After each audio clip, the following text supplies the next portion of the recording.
നമസ്കാരം. മലയാളി വാർത്തയിലേക്ക് സ്വാഗതം.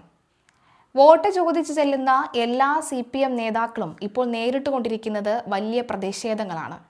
മുഖം നോക്കാതെ ജനം പ്രതികരിച്ചു തുടങ്ങിയിരിക്കുന്നു. മന്ത്രിമാരായ അനിൽകുമാറിനും ചിഞ്ചു റാണിക്കും ഈ അനുഭവം കിട്ടിക്കഴിഞ്ഞു.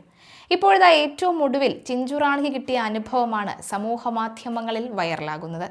തങ്കക്കല്ല് വട്ടപ്പാറ റോഡ് നിർമ്മാണം പാതി വഴിയിൽ ഉപേക്ഷിച്ചതിൽ പ്രതിഷേധം നിലനിൽക്കെ തന്നെ ചർച്ചയ്ക്കെത്തിയ നിലവിലെ മന്ത്രിയും LDF ചടയമംഗലം സ്ഥാനാർത്ഥിയുമായ ചിഞ്ചു റാണിയും നാട്ടുകാരുമായി വാക്കേറ്റം. ഇന്നലെ രാവിലെ 9:30 കുട്ടികളും സ്ത്രീകളും ഉൾപ്പെടെ പ്ലക്കാർഡുമായി എത്തി ചിഞ്ചു റാണിയെ തടഞ്ഞപ്പോൾ ചടയമംഗലം പോലീസ് സ്ഥലത്തെത്തിയിരുന്നു. പോലീസ് ഇടപെട്ട് പ്രതിഷേധക്കാരെ മാറ്റിയതിനു ശേഷം ചിഞ്ചു റാണി മടങ്ങിപ്പോകുകയായിരുന്നു. വോട്ട് വേണമെങ്കിൽ റോഡ് വേണം, അല്ലെങ്കിൽ റോഡ് ഉണ്ടെങ്കിലേ വോട്ടുള്ളൂ എന്നായിരുന്നു ഇവരുടെ മുദ്രാവാക്യം. കരാറുകാരന്റെ അനാസ്ഥയാണ് റോഡ് നിർമ്മാണം തടസ്സപ്പെടാൻ ഇടയാക്കിയത് എന്നും പണി പുനരാരംഭിക്കാൻ ശ്രമം തുടങ്ങിയിട്ടുണ്ടെന്നും മെയ് 26-ന് മുൻപ് നിർമ്മാണം പൂർത്തിയാക്കുമെന്നും മന്ത്രി ചിഞ്ചു റാണി പറഞ്ഞു.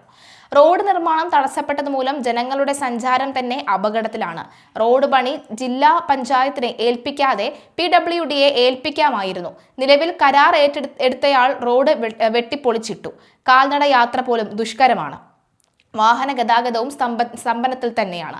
5 വർഷമായി പണി തുടങ്ങിയ റോഡ് നിർമ്മാണം പലതവണ തടസ്സപ്പെട്ടിരുന്നു. റോഡ് നന്നാക്കാതെ വോട്ട് പിടിക്കാൻ ഒരു രാഷ്ട്രീയ പാർട്ടിക്കാരും വരരുത് എന്ന് കാണിച്ച് ആക്ഷൻ കൗൺസിൽക്കാരും ഈ നാട്ടുകാരും ഫ്ലക്സ് ബോർഡുകൾ പതിച്ചു കഴിഞ്ഞു. കൊല്ലം, തിരുവനന്തപുരം ജില്ലകളുടെ അതിർത്തിയിലാണ് ഈ റോഡ്. ഇത്തവണ സ്കൂൾ തുടങ്ങിയതിനു ശേഷം സ്കൂൾ ബസ് മറിഞ്ഞ് വൻ അപകടമാണ് ഉണ്ടായത്. 25-ലധികം കുട്ടികൾക്ക് പരിക്കേറ്റിരുന്നു.